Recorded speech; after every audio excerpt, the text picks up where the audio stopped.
Are you down for this? If you're in the mood, we can take it to the moon. Just like a movie scene, table for two. No need to be fair, I want you instead. Assalamualaikum warahmatullahi wabarakatuh. Halo semuanya, perkenalkan nama saya Nabila Permatasari Laksono dari Teknologi Rekayasa Otomasi Angkatan 2023. Pada kesempatan kali ini saya akan menjelaskan materi yang berjudul Skara Robots atau Robot Skara. Yang pertama saya akan menjelaskan pengertian Skara. Apa sih Skara? Skara adalah singkatan dari Selective Compliance Articulate Robot Arm.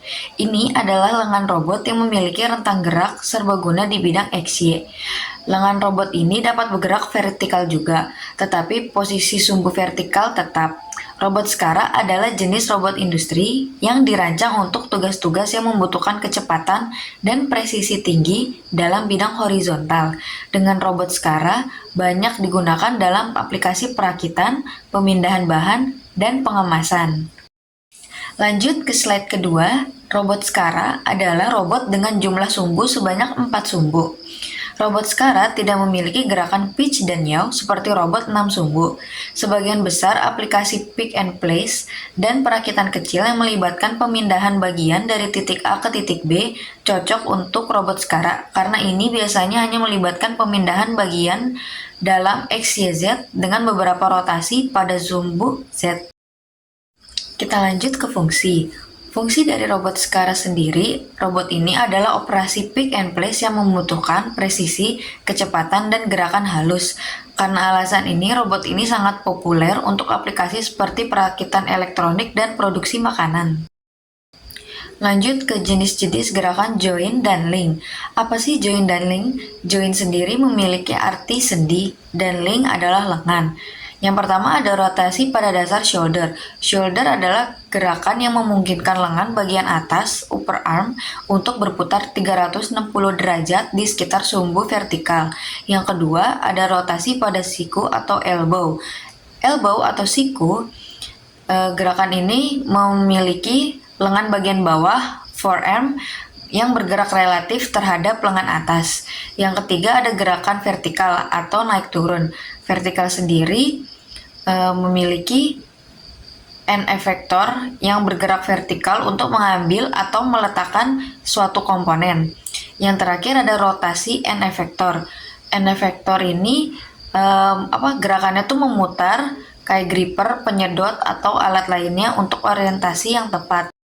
Penggunaan robot Skara pada industri dapat meningkatkan produksi serta melakukan gerakan yang berulang-ulang sesuai dengan program kerjanya untuk memindahkan barang atau melakukan tugas dari suatu tempat ke tempat yang lain. Contohnya pada bidang industri perakitan otomotif, elektronik, atau bidang industri lainnya. Robot ini cocok untuk digunakan dalam bidang industri perakitan dikarenakan kecepatan, keakuratan, dan daya tahan untuk melakukan pergerakan secara horizontal dengan tetap mempertahankan kondisi vertikalnya.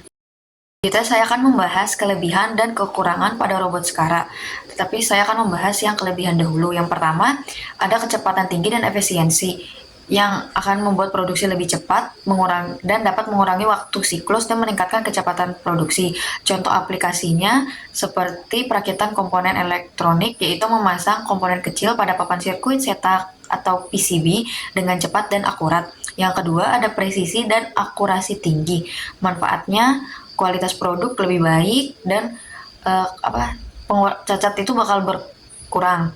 Contoh aplikasinya penyolderan PCB, menyolder komponen pada papan sirkuit cetak dengan akurasi yang tinggi. Yang ketiga ada fleksibilitas dalam penggunaan.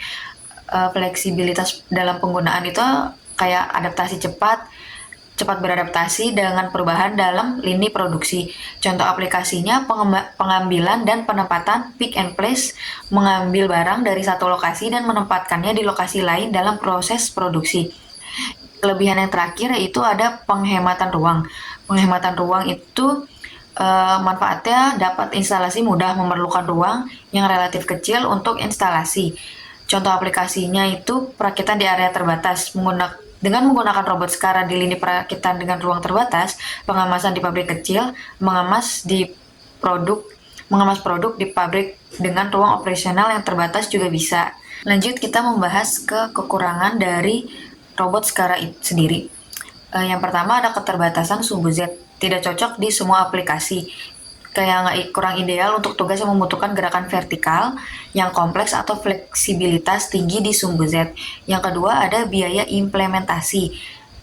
Biaya implementasi itu ada investasi awal yang tinggi, investasi awal yang signifikan untuk pembelian dan instalasi, dan biaya perawatan yang memerlukan pemeliharaan rutin untuk menjaga kinerja optimal. Yang ketiga ada keterbatasan lingkungan kerja.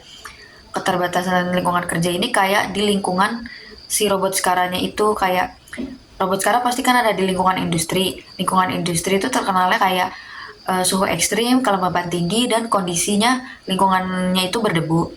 Yang terakhir ada keterbatasan dalam pemrograman dan integrasi. Pemrograman yang rumit memerlukan keahlian khusus untuk pemrograman dan integrasi dari robot Skara sendiri. Sekian dari sedikit penjelasan saya tentang robot Skara. Mohon maaf apabila jika ada kesalahan kata dan kekurangan kalimat. Sampai bertemu di materi selanjutnya. Assalamualaikum warahmatullahi wabarakatuh.